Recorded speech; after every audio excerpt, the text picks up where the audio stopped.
PMEGP central government का एक flagship employment generation scheme है। इसमें प्रोजेक्ट कॉस्ट का 35% तक सेंट्रल गवर्नमेंट का सब्सिडी मिलता है। ये सब्सिडी 3 साल के लिए लॉक इन पीरियड में रहता है। सिर्फ न्यू यूनिटी पीएमईजीपी लोन के लिए एलिजिबल है। इसमें 25 लाख तक लोन आपको मिलेगा और 10 लाख तक लोन विदाउट कोलेटरल मिलेगा। पीएमईजीपी लोन के लिए अप्लाई तो बहुत सारा लोग करता है, लेकिन ये लोन सबको में नहीं मिलता है। तो ये लोन सैंक्शन कराने के लिए प्रोसीड्योर क्या है वो मैं आपको डिटेल से बताएंगे। तो उसके पहले पीएमईजीपी लोन क्या है, इसके लिए एलिजिबिलिटी क्या है वो मैं आपको बता देता हूँ। पीएमईजीपी लोन एक सेंट्रल गवर्नमेंट का फ्लैगशिप एम्प्लॉयमेंट जनरेशन स्कीम है। जो लोग अनएम्प्लॉयड है, कुछ करना चाहते हैं और अपने पास कैपिटल नहीं है, वो लोग पीएमईजीपी लोन के लिए अप्लाई कर सकते। ये पीएमईजीपी लोन के लिए अप्लाई करने के पहले ये इंश्योर करना है कि आपका एज 18 से ज्यादा हो।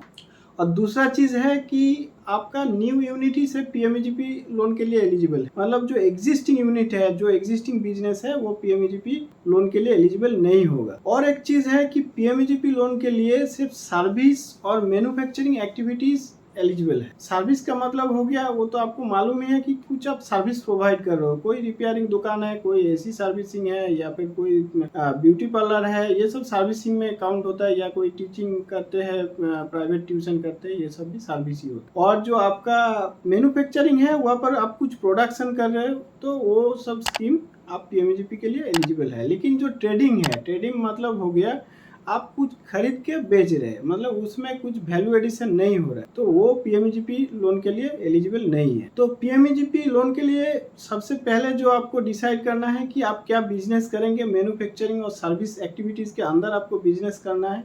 एक पूरा प्रोजेक्ट रिपोर्ट आपको बनाना पड़ेगा। वो प्रोजेक्ट रिपोर्ट में पूरा आपका जो बिजनेस है वो आइडिया पूरा रहेगा, कैसे प्रॉफिट जनरेशन करेंगे, उसमें इन्वेस्टमेंट क्या क्या होगा, कैश फ्लो क्या है, डिटेल से वो आपको बनाना पड़ेगा। अगर आप नहीं बना पाए तो कोई एक फाइनेंशियल एक्सपर्ट का हेल्प ले सकते हैं, जैसे चार्टर्ड अकाउंटेंट, इन सब को लेके ये बना सकते हैं। और ये प्रोजेक्ट रिपोर्ट में आपका जो प्रोजेक्ट कॉस्ट होगा, उस प्रोजेक्ट कॉस्ट का 35% तक सेंट्रल गवर्नमेंट का सब्सिडी मिलेगा और आपको 5 से 10% तक आपका ओन कंट्रीब्यूशन है और बाकी जो है वो बैंक लोन दे। तो आपका ये जो 35% सेंट्रल गवर्नमेंट सब्सिडी है, ये रीजन और कास्ट वाइज वेरी करता है। मतलब अगर आप जनरल कास्ट का हो और अर्बन एरिया से बिलोंग करते हो तो वहाँ पर 15% मिलेगा। अगर आप जनरल कास्ट का हो और रूरल एरिया में हो तो आपका 25% तक मिलेगा। और जो स्पेशल कैटेगरी का है, जैसे कि SC ST OBC या फिर नॉर्थ ईस्ट रीजन का या फिर जम्मू कश्मीर का, नॉर्थ ईस्ट रीजन में आसाम, मेघालय, मणिपुर, त्रिपुरा, नागालैंड,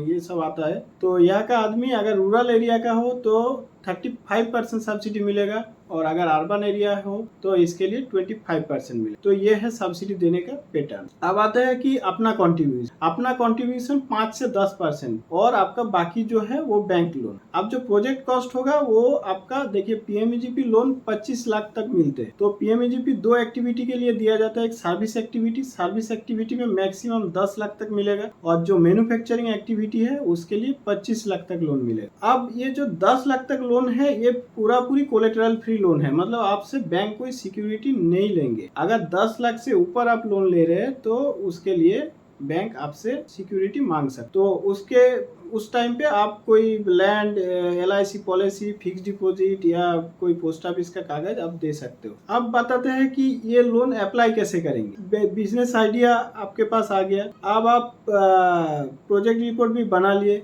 अब KVIC ऑनलाइन जो पोर्टल है, KVIC ऑनलाइन पोर्टल में आप अपना सारा डॉक्यूमेंट्स अपलोड करके अप्लाई कर सकते। और सबसे इफेक्टिव होगा कि आप अगर डिस्ट्रिक्ट से बिलोंग करते हो तो वहाँ पर एक DIC का ऑफिस रहता है, डिस्ट्रिक्ट इंडस्ट्रियल सेंटर। तो वहाँ पर आप फिजिकली विजिट कर सकते हो, अपना रिपोर्ट बना सकते हो, कि वहाँ पर कॉन्विंस कर सकते हो कि मेरा ये बिजनेस है, वो ज़्यादा इफेक्टिव है। और अगर आप अर्बन एरिया मतलब मेट्रो सिटी से बिलोंग करते हो तो आप वहाँ पर KVIB का ऑफिस होता है, तो वहाँ पर भी आप कॉन्टैक्ट कर सकते हो। तो कॉन्टैक्ट करने के बाद आपको एप्लीकेशन सबमिट करना है, सारा डिटेल सबमिट करना है, चाहे ऑफलाइन हो या फिर ऑनलाइन हो। डिटेल सबमिट करने के बाद आपका एप्लीकेशन को बैंक के पास फॉरवर्ड किया जाएगा। अब बैंक में जाके आपको कन्विंस करना है कि आपका प्रोजेक्ट वायबल है। बैंक से वायबल प्रोजेक्ट ही जो टेक्निकली फिजिबल हो और वायबल हो उसी को ही सैंक्शन करते हैं। तो इसके लिए यही सबसे अच्छा पार्ट है कि आप डायरेक्ट बैंक में जाए, जिस बैंक में आपको लोन सैंक्शन कराना है, और आप बैंक को कन्विंस करें कि आपका जो प्रोजेक्ट या फिर आप जो यूनिट सेटअप करने जा रहे हो वो वायबल हो, आप उसको चला पाएंगे, वो प्रॉफिट जनरेट हो। आप उसके बाद बैंक अगर सैंक्शन कर दिया, उसके बाद आपको एक ट्रेनिंग करना पड़ेगा। आप जिस एक्टिविटी के लिए अप्लाई किए हैं उसके लिए ट्रेनिंग अरेंजमेंट करेगा DIC या फिर KVIC। वो लोग ट्रेनिंग आपका 10 दिन से 1 महीना तक ट्रेनिंग चलता है। वो कभी कभार फिजिकल भी होता है, ऑनलाइन भी हो जाता है। अभी लॉकडाउन के पीरियड से ऑनलाइन चालू हुआ है। वहाँ पर आपको ट्रेनिंग सेंटर विजिट करने का जरूरत नहीं है, आप मोबाइल पे ऑनलाइन ट्रेनिंग कर सकते हो। उसके बाद एक ट्रेनिंग कॉम्प्लीशन सर्टिफिकेट दिया जाएगा। उस सर्टिफिकेट ऑटोमेटिक आपका ऑनलाइन पे अपलोड हो जाएगा।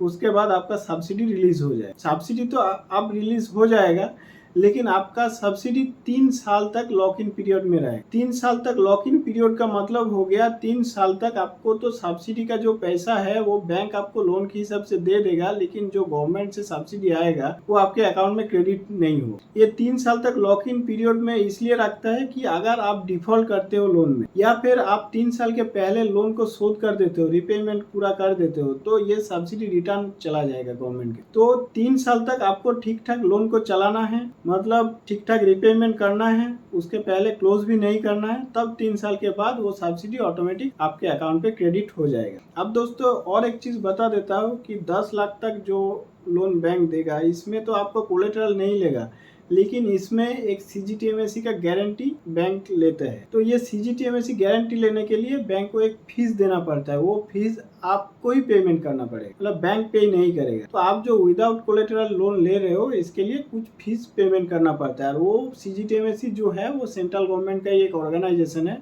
वो क्रेडिट गारंटी देते हैं, मतलब बैंक को गारंटी देता है कि अगर आप डिफॉल्ट कर दिया इस लोन को, तो वो 75% तक जो डिफॉल्टेड अमाउंट है, मतलब जितना लोन का डिफॉल्ट होगा उसका 75% तक अमाउंट वो CGTMSE फंड बैंक को दे देगा, समझा देगा। तो इसलिए बैंक अपना क्रेडिट को गारंटी करने के लिए CGTMSE गारंटी लेता है, और इसके लिए CGTMSE गारंटी एक फीस देना पड़ता है, और वो फीस बोरोवर को जो लोन ले रहे हैं उनको ही बियर करना पड़ता है। वो जनरली आउटस्टैंडिंग अमाउंट का 2 से 3% तक होता है, और ये आउटस्टैंडिंग अमाउंट का जो 2 से 3% है ये ईयरली आपके अकाउंट से चार्ज होता है। अब सबसे जो इम्पोर्टेंट पार्ट है PMEGP लोन लेने के लिए वो है बैंक का पार्ट। मतलब आपका एप्लीकेशन तो DIC बैंक के पास फॉरवर्ड कर देगा, लेकिन आपको बैंक के पास जाके ये कन्विंस करना है कि आपका जो प्रोजेक्ट है वो टेक्निकली फिजिबल है और वायबल भी है। मतलब आप वो व्यवसाय बिजनेस जो है वो चलेगा, उससे प्रॉफिट जनरेट होगा, कोई प्रॉब्लम नहीं होगा। तो ये अगर बैंक को आप कन्विंस कर पाए तो कोई दिक्कत नहीं है, PMEGP लोन मिल जाएगा। और आप लोगों को मिलना भी चाहिए। जो लोग अनएम्प्लॉयड है, जो लोग बेकार है और अपने पास कैपिटल भी नहीं है बिजनेस करने का, उसके लिए ये PMEGP लोन गवर्नमेंट ने किया है। Thank you.